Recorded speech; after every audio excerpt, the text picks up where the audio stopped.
moment that fans across the league have been waiting for, the 2023 American League Championship Series. After an action-packed divisional round, today we find out whether the Mets will be defending their World Series title or if we will have a new champion in 2023. Welcome back to Orton Park. I'm Brendan Willett here for the 2023 American League Championship Series, where one team will be punching their ticket to the World Series. Fresh off a sweep in the ALDS, the Athletics will be coming in to face the defending world champion Mets. There's a lot of interesting storylines heading into this one, but the most notable, the Slate 1 series between these two teams. As we look back on that series, it was the Mets' first loss in 21 games. After leading by 7 going into the final inning, the Mets gave up 14 straight runs and went on to lose 18-11. A bit of a chilly reception afterwards, as well, as the two teams did not shake hands. So, it'll be interesting to see if the emotions from that series carry over into today's contest. A lot of bright spots for the Athletics in the ALDS, but 3 key takeaways. First, their bats were definitely alive. 13 runs in 2 games, a number of home run balls from the top of their lineup. Really no signs of struggle at the plate from the Athletics. Secondly, like we mentioned pregame, their wiffle ball IQ was very strong against the Braves. They were very disciplined and efficient on all sides of the ball, and they made a lot of plays that helped them add additional runs late in games. And lastly, pitching was a huge strength. Nate DeRoche was dealing on the mound, especially in Game 2. He started adding velocity to his pitches and made them practically unhittable. As for a weak spot, it didn't hurt them in the ALDS necessarily, but the knock on this team continues to be their lack of focus. Their talent makes up for their lack of mental edge, but it's going to catch up with them if they don't adjust. Especially in a series against a veteran team like the Mets, you have to put 100% of your energy and your focus to the task at hand. As for the Mets' 3 strengths over the course of the season, the first is quite obviously Jackson Hart. He was the league MVP last year, the World Series MVP last year, and is right back in the running to defend his individual titles this season. Having another monster year at the plate and a very consistent season on the mound, he's just an all-around difference maker, game in and game out. Second strength for the Mets is their ability to run the score up.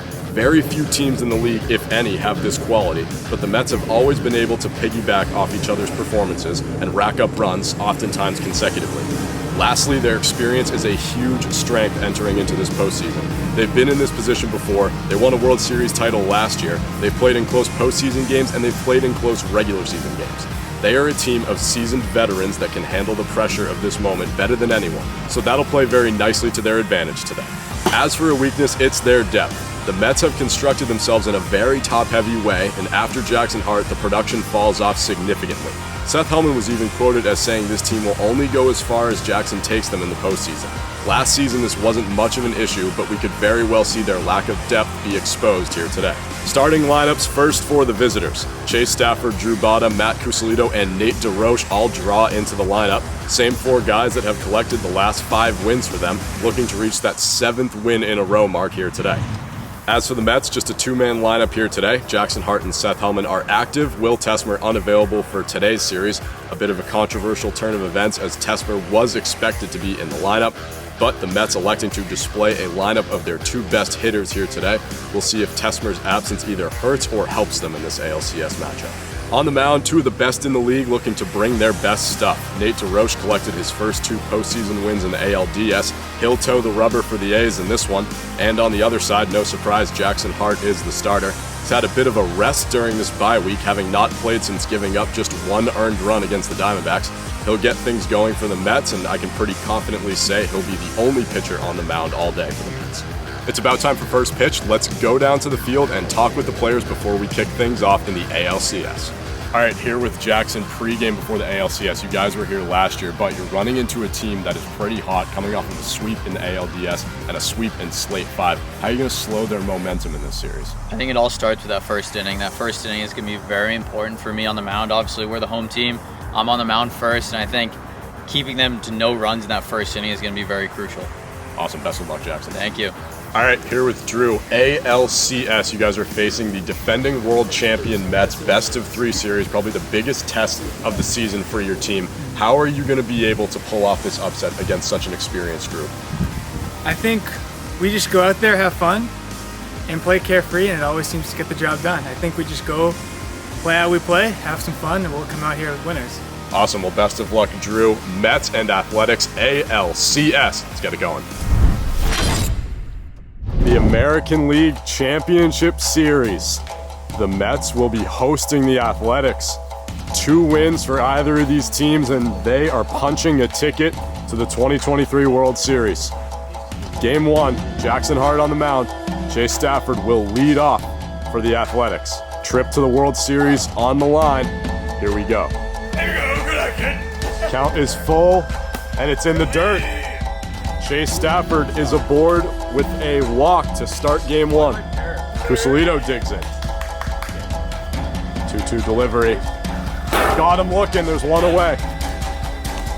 Hart records a backwards K. 1 gone in the top of the first. 2-2. Swing and a miss, Jackson gets out of it.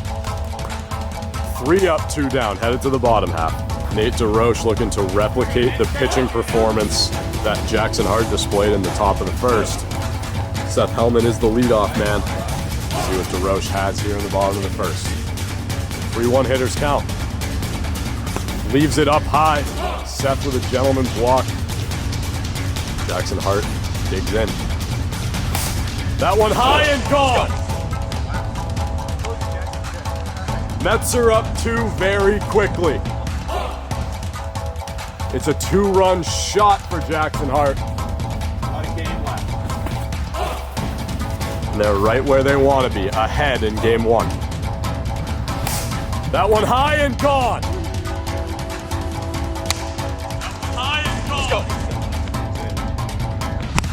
That one high and gone. The 1-2 he deals.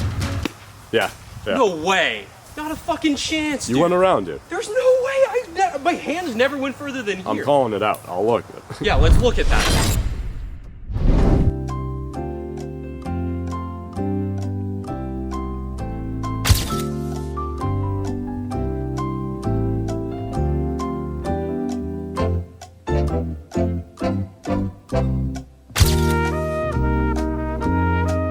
All right, we can't get the video replay, so we're just gonna say Seth didn't go around. So it's a ball, 2-2. Swing and a miss. Ball will never lie. The A's get the first out of the inning. Jackson Hart back up. The 0-2. Swing and a miss. Nate bounces back nicely. Headed to the second, 2-0 Mets. Top 2. Mets are up 2. 2-2. Swing and a miss. 1 gone in the second. The 3-0. And he leaves it for a 4-pitch walk. Chase, 2 for 2 on walks in game 1. 2-2. Got it on the bottom pipe. Yeah, it did. Jackson gets out of the inning, headed to the bottom of the second.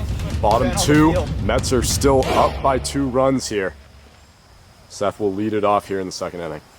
The 3-1. In the dirt. Seth walks on 5. The 0-2. And he got him looking. Good movement from Nate. There's 1 away. Count is full. Nate deals. And he got him swinging. Solid inning from the A's in the field. They'll look to tie this thing up in the top of the third. Top of the third, Mets are 2 defensive outs away from clinching game 1. A's looking to tie it up. 1-2. And he watches it. Sweeping slider from Jackson. There is 1 away here in the third. Nate DeRoche, the last hope for the A's in game 1. Low. That was low. Oh, that hit in front. It was low. It did. Low. It did hit the front. Low. I'm telling you, it was low. You'll see it on that game. Watched it all day. It was low. That one was on the front. 2-2. Not full. Oh, sorry. 3-2. 3-2 from Jackson. Inside, he leaves it. Tying run at the plate. 1 swing away. You're telling me. 1 swing away. I'm the one arguing it. I checked. Seth, it was low. It wasn't. It was not. I watched it the whole way. My pitcher is telling me that it wasn't. Okay, but If you played it, Played what? It hit the zone. no, it didn't. Seth, it hit down here. I watched it come in the whole It went way. straight down. If it hit the side, it would have gone side. What do you want to do about it? We should have stopped and looked at it before he threw the next pitch. You didn't challenge it. I did. said I it said was I wanted low. to look at it, and he said you're not looking at it.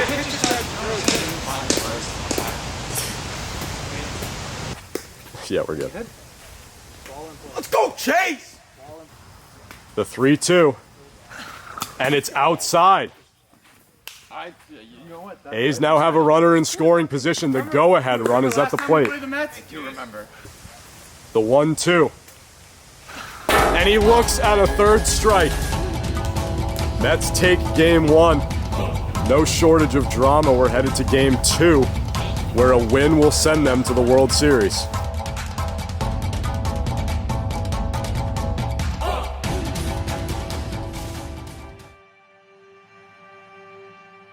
Start of game 2, Mets lead 1-0 in the series. He leaves it, walks on 5. 3-2. And he leaves it, runners on first and second. The 0-2. Swing and a miss, good pitch from Nate. Delivers the off speed, there's one away. The 3-0. And it runs him inside. The bases are now loaded with one gone. A's with a brief mound visit before this at-bat. They're in a bit of a jam here to start game 2. Bases are loaded in the top of the first. The 3-1 in danger of walking in a run. And he does. It's 1-0 Mets. Jackson Hart digs back in. The 1-2, he deals. Swing and a miss. Gets out of the jam pretty nicely, gives up 1, but he battles back. 1-0 Mets headed to the bottom half of the first. Bottom of the first, Chase Stafford will lead things off for the A's. They trail by 1. Here we go. And 6-7. Full count delivery. Whoa. Chase is aboard once again. Goose ain't done. Goose. What say, zeros? Hey. The 0-2. And he watches it for a third strike. 1 away. Drew Botta looking to get his team on the board for the first time this series. Hey, Drew. This is Botta. Hey, Botta. 3-2 delivery. And he watches it for a third strike. A's come up empty, headed to the second. Top of the second, 1-0 Mets. Full count from Nate. Outside, he loses him. Counts full once again. Nate deals, 3-2 pitch. Runs him way inside, and there's runners on first and second. The 3-1, Nate deals. Outside again, the bases are loaded with nobody out.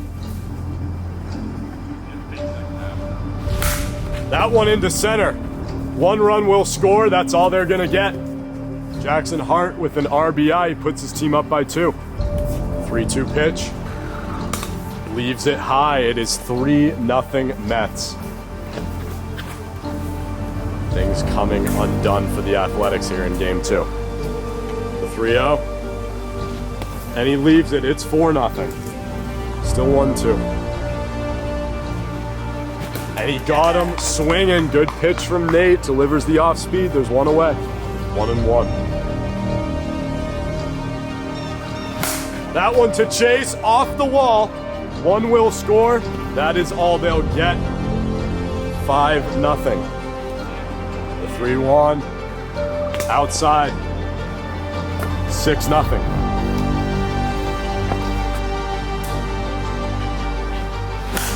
That one way back. It'll only count for 1. It ends the inning. The Mets are now up 7-0. Comfortably in control of this series.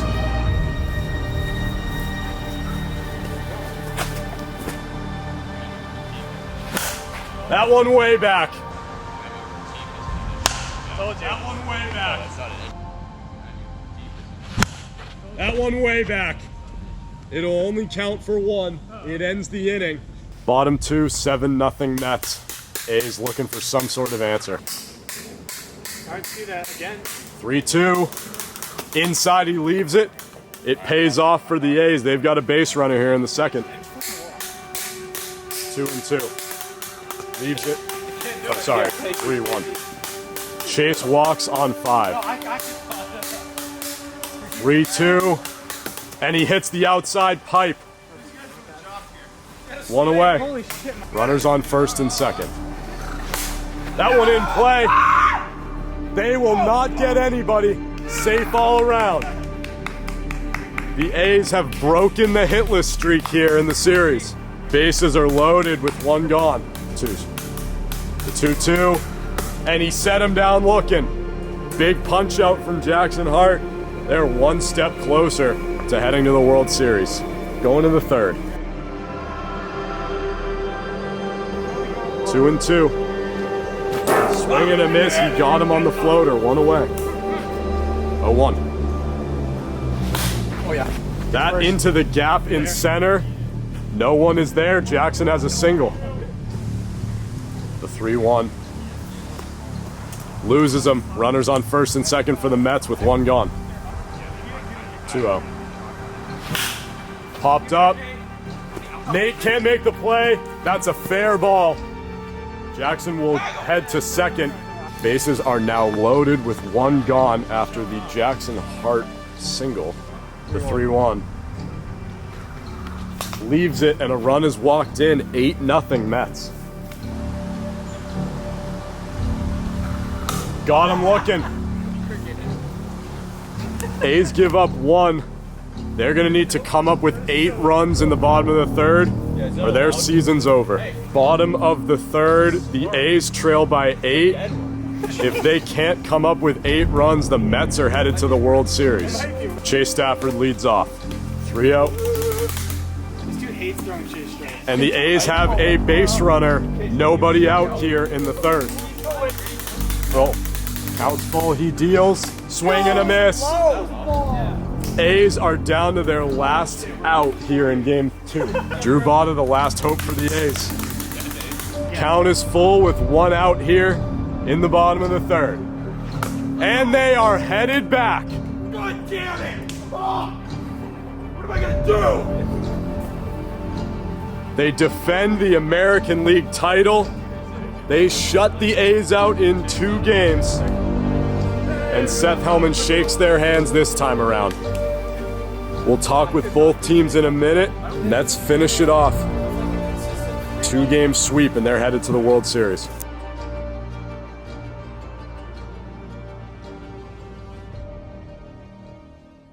All right, here with the Athletics after being swept in the ALCS. Coos, we'll talk with you first. Bats were just a little bit quiet today. What was the struggle facing Jackson Hart? We got 1 hit, Brendan. It's a sad day. Yeah, we lost to a good pitcher. That's really what it is. Jackson hit a home run. It is what it is. I'm proud of the group, proud of my boys. We're upset, and we'll be back. Watch out. Chase, do you think your team could have done anything differently today to try and hang around with the Mets? Yeah, hit.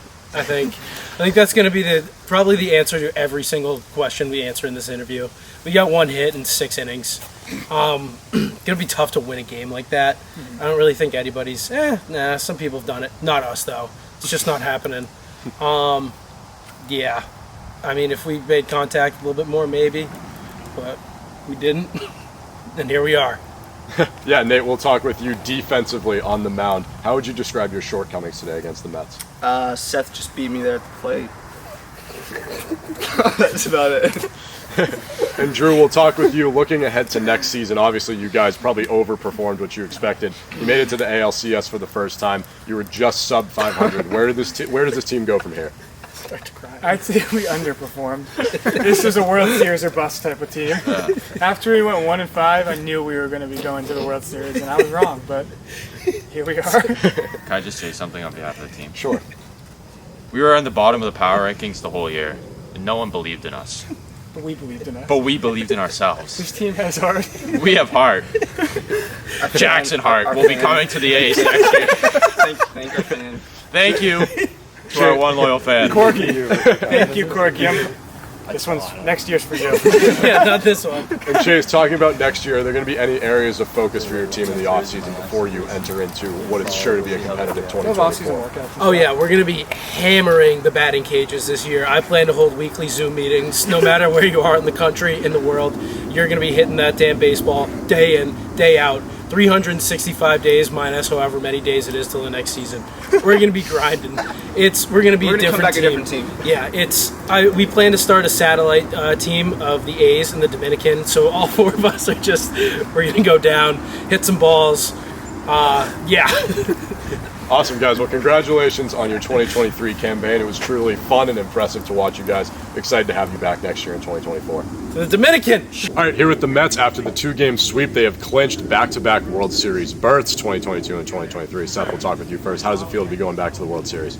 It feels good. You know, this was a goal that we had all year long. We knew that this is where we wanted to be. We didn't want to take a step back in terms of what we did last year. So, yeah, I mean, moving forward, it'll be an emotional series for sure, being my last on the team and in the league. So we're just gonna do whatever we can, try not to play outside of ourselves, and hopefully win a couple of games.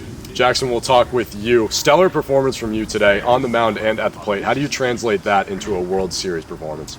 I think I just got to keep the momentum going. I think I had a good last slate versus Diamondbacks, and I think that continued here today, especially the pitching. I mean, giving up one hit over, 6 innings. I think it was pretty good on my part, and then hitting is going to come. Obviously, I struck out a few times today, but I got the important home run in Game 1, and I think just got to keep getting the swings in, and we'll be good. And a question for both of you. You'll be scoreboard watching this weekend, the NLCS Padres Expos. Obviously, the Padres berth would mean a World Series rematch of 2022, and an Expos berth would be a rematch of your very competitive series earlier this year in Slate 2. Do either of you have a desired opponent?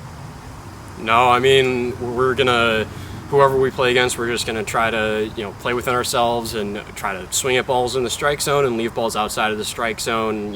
Is a storyline good? With the Padres, yeah, it'd be fun to try to, defend ourselves against them after what happened last year.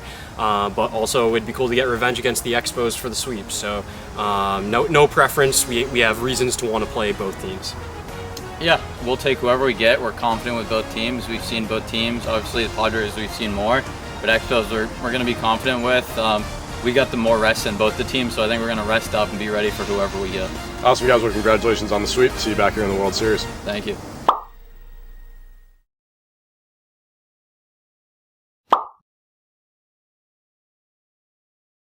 But yeah, let's get into the series. So they played the day before, which was a little bit odd because pretty much everything was solidified at this point. I guess home and away was the only thing they were playing for.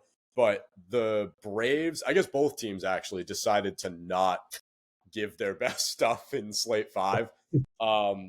From your perspective, from a Braves perspective, because the Braves end up getting swept in Slate 5, did you think it was smart to pitch Trey in this series? I think in the one, I don't think it was. I think even if you're going to see them, I think everyone in the league, even if they can see each other consecutively, I feel like the pitcher can always outduel them if they try their best. That goes for any pitcher in the league, and there's a bunch of great pitchers. But I think especially considering it was so quick, I think it just gave the Athletics more confidence. And I think even if Colin pitched terrible, he still could have. I think that would have gave him that much more momentum going into the next series. I did terrible, but that doesn't matter. Going into playoffs, 0-0 record, fresh slate. I think it did come back to hurt him. The other point I want to mention about the Braves is the one thing that they did have is their lineup was never consistent. So most teams had their kind of 1-2-3 guy. They had their 4 guys, but Colin would bat first this game, then he'd bat second this game, and then third the next game. Yeah, I did notice that they would switch it every game so that each guy would get to bat first, which I thought was bizarre. I always wondered what the intention was. I get it. Colin's one of the. I mean, I've been friends with Colin for a long time, and he's not out to get anyone. So I think he's more of let's get everyone involved, which I give him credit for. I mean, unfortunately, it hurt them, but it was, I was always good that. That was kind of our knock on the Braves coming into the season, was we thought they lacked a bit of competitive edge. And I thought that at times you saw it in 2022 when they would lose or when they were in competitive moments. We grew up with these guys. I've seen Colin get like angry competitive. I've seen Chris get into it. I haven't seen Trey get into it. Trey's way too nice to get competitive. But Trey's a great player. You know, it's not like he's just like out to lunch. He was probably their most effective hitter this year. And he might have some hardware.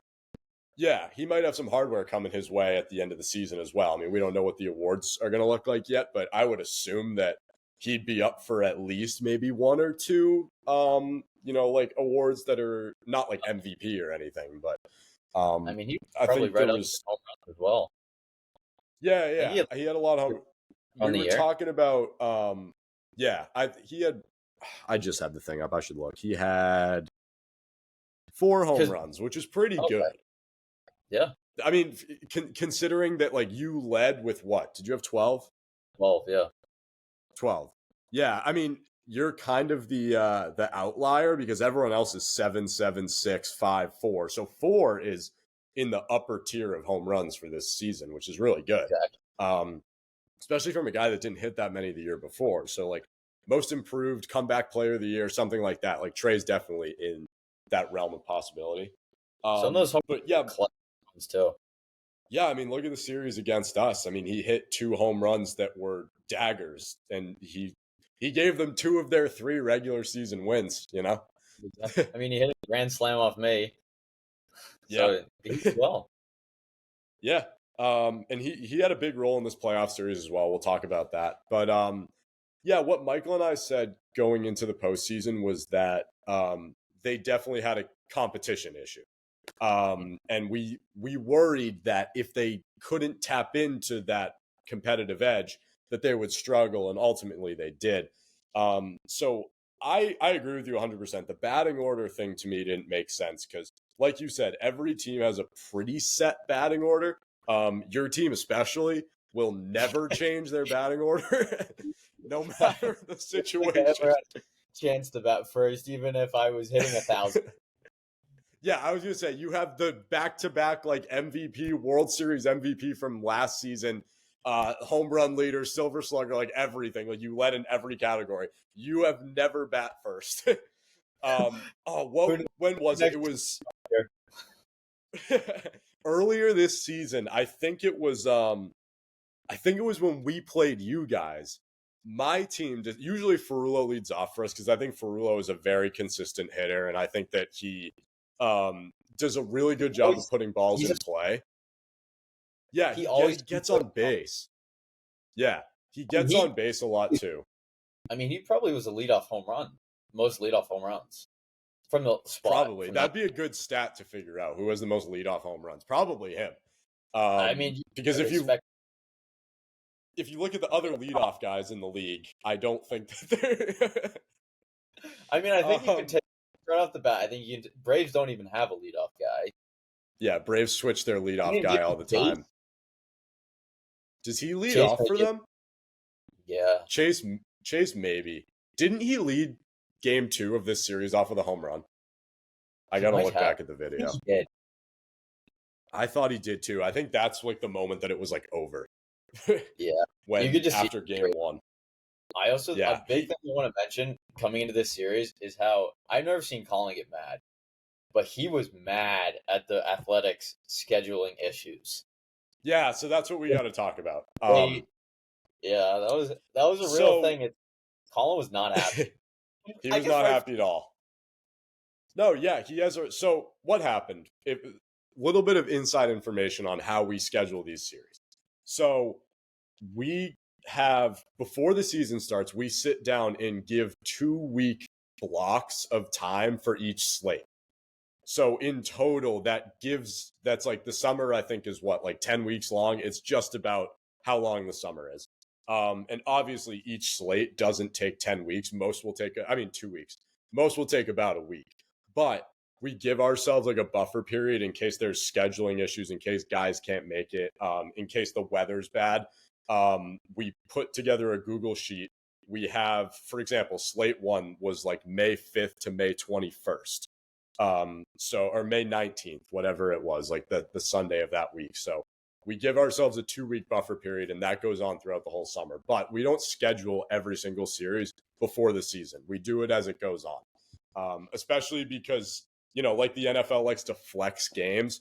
We will flex the order of certain games depending on a slate. Like, for example, slate 5, the Athletics and the Braves series, we made that the last series because that was the only series that really had any like head-to-head. I don't even know what the word is, but I think it was the only series that had true playoff seeding implications. Right, implications. Perfect. Yeah, head-to-head implications. That's the word I was looking for. Because technically, us and the Diamondbacks also were fighting for seeding, but we weren't playing against each other. So we wanted to put that Braves Athletics series last in slate 5. So basically what happened is we texted everybody at the end of slate 4. We scheduled the games. The Braves and Athletics, although they were going to be posted last on YouTube, they were going to be played first. So this game was supposed to be played at the end of July. The night before the game was supposed to be played, Chase texted the group chat and said that he couldn't come because he had Red Sox tickets, which I'm not going to say one. I have my thoughts on it. I'm not going to give my thoughts. I get that people can't come, and I'm sympathetic to that. And I know that people sacrifice a lot for this league, and it's a big effort, especially for the guys that don't live where the games are being played. It's a big effort for them. So, yeah, a lot of guys travel, a lot of guys from a lot of different places. So I didn't want to, I don't like to give people a hard time when they have things come up. However, it was a little last minute, and it didn't seem like the best excuse in the book. And there were 4 guys on that team. They probably could have played with the remaining 3 or even 2 of those guys, especially because, this series had some implications, but it wasn't like, a win or go home situation. It was the winning team is going to get home field, whatever. So at the end of the Colin win that series to move on. Right. For the playoff series. So it's like, home or away, you're going to have to win. Exactly. Yeah. So Colin, basically what ends up happening, and you can jump in if I'm remembering it wrong, but I think that there was no other day that either team could do except for the day before the World Series, or not the World Series, the day before the playoffs start. Well, I think it was Chase, from what Colin said, that Chase said he could do, the only day he could do was Saturday. Yes, that's what it was. So I think originally they were going to play on, it was like a weekday. And Chase said the only day he could do was Saturday, which is the day before the playoffs. And I'll jump back a little bit to the beginning of the story. It was confusing from the jump because we had to schedule their slate 5 series and their playoff series at the same time. So when I texted them, I tried to make it as clear as possible. Like, hey, this is a unique situation. You guys are going to play each other in slate 5 and then again in the playoffs. And we have to schedule both of those days right now. So I think that they were both a little bit confused. And I think you and I were worried, like, I don't think they know that they're going to play each other back-to-back days. Because it was kind of confusing to describe that over the phone when you're throwing different dates out. Someone's like, I can play Wednesday, I can play Thursday. You kind of lose the idea that they're going to play back-to-back games. So basically Chase said that he can't play any day except for Saturday, which again was fine if everyone else could do Saturday. Colin said that they could do Saturday, but they couldn't play without Chris. Or they had to play without Chris because Chris wasn't going to be available for the whole weekend. Chris was gone. Chris was going away this weekend, which was like, all right, well, first of all, the playoffs are going to have to be played like on this weekend. So you're going to have to play without Chris anyways, right? So basically... Well, I think Chris was 100% out Saturday, but I think if there was a chance he could make it back Sunday. For the playoff game. That's what I think too. But then the opposite ends up happening. Yeah, when Sunday comes around, I think it was a wedding or something. It went longer than he thought, and he couldn't make it. Yeah, because he played on Saturday. He played against them in slate 5, which we weren't expecting. So this was also the weird thing about this series was we didn't know who was going to play. So if you watch both of these videos, we get both the lineups wrong. like in the pregame, the lineups are completely screwed. Like the starting pitchers are wrong. What we were told was that on Saturday, there was going to be the Athletics full lineup versus Colin and Trey. That's what the Slate 5 series was going to look like. It ends up being the Athletics without Nate versus Colin, Trey, and Chris. We didn't know Chris was coming on Saturday. And I don't know. I was just so thrown off. It's so confusing to talk about. But anyway, I should just point out that there was animosity going into this playoff series because I think Colin felt a little bit cheated because the A's had screwed them over at the last minute with the scheduling. And then to top it all off, we show up at the field and exactly what we thought might happen happened. The Athletics had no idea that they had to play a playoff game the next day. Yeah, they're like, wait, we gotta play? They're like, wait, we're playing tomorrow? I was like, yeah, we talked about this. And they're like, Nate's not available tomorrow. And I was like, well, you're going to have to play without him. And I remember they were like, should we just play it today? And at one point, we were all, because then Chris said he couldn't make it on Sunday. So we were like, should we play? Because he had a concert or something. So he's like, I can't play the second. Yeah, so we started talking about potentially playing the Slate 5 series and the playoff series, the ALDS, back to back on the same day. Just swing right. It would have been like at least 5 games against each other in a row, which would have been one full World Series length, which is crazy. So we didn't end up doing that, but I should just point out if there's any, I know there were a lot of Braves haters in the comments. They were playing this series severely shorthanded and mentally shorthanded because they had been blindsided by the scheduling. So there's that.